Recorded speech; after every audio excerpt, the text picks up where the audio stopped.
عزیزو، رسول کائنات صلی اللہ تعالی علیہ وسلم نے ماں باپ کی خدمت فرمایا، جو ماں باپ کا نافرمان ہوگا اللہ کے حبیب نے فرمایا اس کی ناک خاک آلود ہو جائے گی، یعنی رسوا ہو جائے گا دنیا میں۔ پر میرے رسول پاک نے فرمایا جو ماں باپ کا نافرمان ہوگا میرے حوض کوثر پہ نہ آئے، میں جام نہیں پلاؤں گا۔ اور میرے حبیب پاک نے فرمایا جو مجھے ملنا چاہتا ہے اعلیٰ علیین میں، فرمایا وہ ماں باپ کی خدمت کر کے آئے، میں جنت میں اسے اپنا پڑوسی بنا لوں گا، میرا پڑوسی بنے گا جنت میں۔ حضرت مالک بن دینار رحمت اللہ علیہ فرماتے ہیں میں حج کرنے گیا، پہلے بھی کئی بار گیا تھا، لیکن اس سال جب میں حج کرنے گیا تو میں نے دیکھا بڑا رش ہے حاجیوں کا، بڑا مجمع لگا، بڑے لوگ آئے۔ حضرت مالک بن دینار رحمت اللہ تعالیٰ علیہ فرماتے ہیں میرے دل میں خیال آیا پتہ نہیں کہ ان کا حج بھی قبول ہوا ہے کہ نہیں، آ تو بڑے گئے، پتہ نہیں سب کا قبول بھی ہے کہ نہیں۔ فرماتے ہیں میں رات کو سویا، خواب میں مجھے ندا آئی، کہا مالک بن دینار سب کا قبول ہو گیا ہے، بس ایک بندے کا قبول نہیں ہوا۔ سب کا قبول ہوا ہے بس ایک بندے کا۔ میں سارا دن روتا رہا، میں نے کہا مجھے لگتا ہے سوائے میرے سب کا قبول ہو گیا، اور وہ جو ایک کا قبول نہیں ہوا وہ میں ہوں۔ سارا دن روتا رہا، رات کو پھر دیدار ہوا، رب کریم نے فرمایا تیری بات نہیں، وہ تو بلخ کا رہنے والا محمد بن ہارون ہے جس کا میں نے حج قبول نہیں کیا۔ تو محمد فرماتے مجھے تجسس ہوا کہ پتہ نہیں وہ کون محمد بن ہارون بلخی ہے جس کا حج قبول نہیں ہوا۔ فرماتا جہاں بلخ شہر کے خیمے تھے وہاں چلا گیا اور جا کے میں نے ڈھونڈا، میں نے کہا محمد بن ہارون نام کا کوئی شخص ہے؟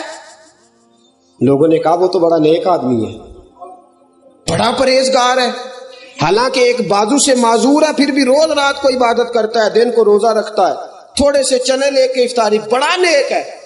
فرماتے ہیں میں حیران ہو گیا کہ مجھے حکم ہوتا ہے کہ حج قبول نہیں ہوا، اور یہاں حال یہ ہے کہ فرماتے ہیں نیک ہی بڑا ہے۔ توجہ ہے آپ کی؟ فرماتے ہیں کہ میں حیران ہوا، ڈھونڈنے لگا، لوگوں سے کہا وہ کدھر ہے؟ کہا وہ کسی بستی میں ہوگا عبادت کرتا۔ مکہ مکرمہ کے ایک بستی میں نکلا، ایک ٹوٹے ہوئے مکان کے پیچھے وہ اللہ اللہ کر رہا تھا، میں پہنچا، میں نے سلام لی، کہا محمد بن ہارون تیرا نام ہے؟ کہنے لگے ہاں۔ آپ کا کیا نام ہے؟ میں نے کہا مالک بن دینار۔ اٹھ پڑا، کہنے لگا عراق کا سب سے نیک آدمی مجھے ملنے آیا ہے، مالک بن دینار میرے پاس؟ فرماتے ہیں میں نے کہا کہ آیا تو ہوں پر کام بڑا عجیب ہے، معاملہ بڑا عجیب ہے، معذرت میں دل توڑنے نہیں آیا۔ فرماتے ہیں میں نے یہ لفظ کہے تو وہ نظر اس نے جھکائی، پھر نظر اٹھائی، کہنے لگا تجھے میرے بارے میں کوئی خواب آیا ہوگا،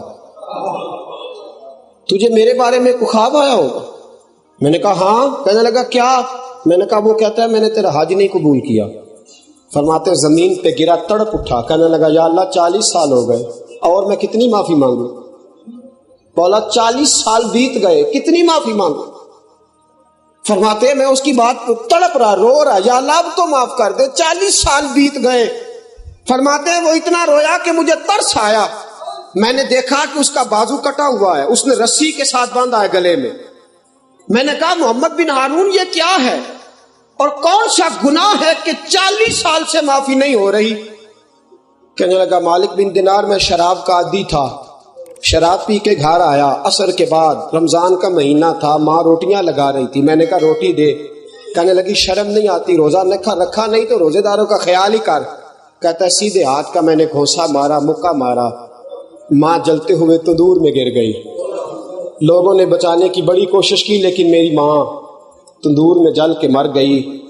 کہنے لگا مجھے ہوش آیا تو میں نے اپنا ہاتھ کلاڑے سے کاٹ لیا، میرے پاس 25,000 ایکڑ زمین تھی، میں نے ساری خیرات کر دی، 30 میرے غلام تھے آزاد کر دیے، ہزاروں جانور ذبح کر کے صدقے کیے۔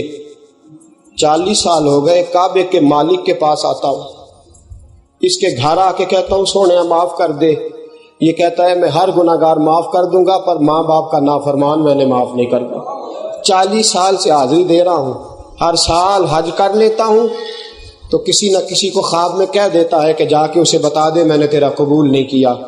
حضرت سیدنا مالک بن دینار فرماتے ہیں میں نے تھپڑ مارا اور وہ زمین پہ گرا، میں نے کہا تو اس قابل ہے کہ تیرا حج قبول نہ کیا جائے؟ فرماتے ہیں وہ زمین پہ ٹکرے مارنے لگا، کہنے لگا مولا مجھے معاف کر دے، مولا مجھے معاف کر دے، مولا مجھے معاف کر دے۔ فرماتے ہیں میں اسے تڑپتا چھوڑ کے آیا، رات کو سویا، خواب میں مجھے مدینے والے چاند کی زیارت نصیب ہو گئی۔ حضرت مالک بن دینار فرماتے ہیں جا کے اسے کہہ دے کہ رب نے اسے معاف کرنے کا ارادہ کر لیا ہے، اس کی 40 سال کی توبہ اللہ نے قبول کرنے کا فیصلہ کر لیا ہے۔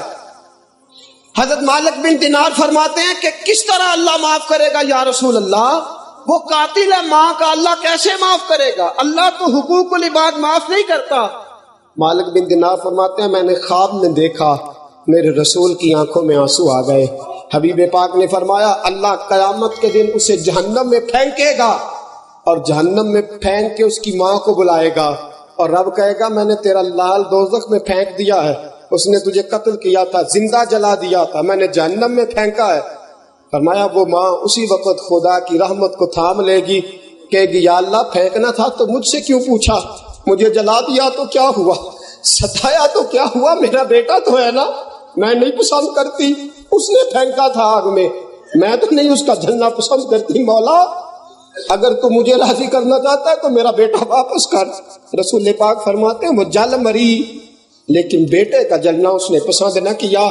فرمایا اس کی ماں بولے گی یا اللہ واپس کر دے، میرا رب اس کو دوزخ سے نکال کے کہے گا بے وقوف تو کس کی نافرمانی کر کے آیا ہے، تو نے جلتے ہوئے تندور میں جلا بھی دیا ہے، پھر بھی تیری خیر مانگ رہی ہے، پھر بھی تیری نوکری دے رہی ہے، تو کس کی نافرمانی کر کے آیا؟ جلتے ہوئے تندور میں جلا دیا، پھر بھی بیٹا بیٹا پکارتی ہے۔ فرمایا اس نے جلا دیا، لیکن کہنے لگی مولا کیا ہوا، میرا لال تھا نا، میں ماں تھی، جلا دیا تو کیا ہوا، تو نے میرا بیٹا کیوں پھینکا ہے؟ فرمایا اس کو جا کے کہہ دے کہ تیری ماں کہے گی، اور پھر میں تجھے جہنم سے نکال کے ماں کے حوالے کروں گا، اور اس وقت بھی تیری ماں اپنا آنچل کھول کے، اپنا دوپٹہ کھول کے تیرے اوپر ڈالے گی، اور اپنے آنچل میں چھپا کے تجھے جنت میں ساتھ لے کے جائے۔ میرے عزیزوں، نافرمانی چھوڑنی ہے ماں باپ کی، بڑا ترسو گے، بڑا پچھتاؤ گے دوستو۔ وہ پیار، وہ خلوص، وہ محبتیں ماں باپ کی وہ دنیا کی کسی دکان سے ملتی ہوتی تو جناب موسیٰ خرید لیتے۔ اور تمہیں بتاؤں میرے رسول پاک نے زندگی میں کوئی تقاضا نہیں کیا، ایک دن کہنے لگے صحابہ میرا دل کرتا ہے آج اللہ نے اتنے میرے غلام پیدا کیے ہیں، کاش میری اماں زندہ ہوتی۔ فرمایا میرا دل کرتا، اور حضور فرماتے ہیں میں تمہیں نماز پڑھانے آتا، میں آ کے اللہ کی نماز کی نیت باندھا، سورت فاتحہ میں پڑھ لیتا، اور میری سادی ماں کو کوئی کام یاد آتا، وہ حجرے کا پردہ ہٹا کے کہتی بیٹا محمد بات سنو۔ حضور فرماتے ہیں میں اللہ کی نماز چھوڑ دیتا، پہلے ماں کی بات سن کے آتا۔ ماں کے لہجے میں تو جبریل بولتا دکھائی دیتا ہے، ماں لوری دیتی ہے، لگتا ہے عرش کے گرد انسان طواف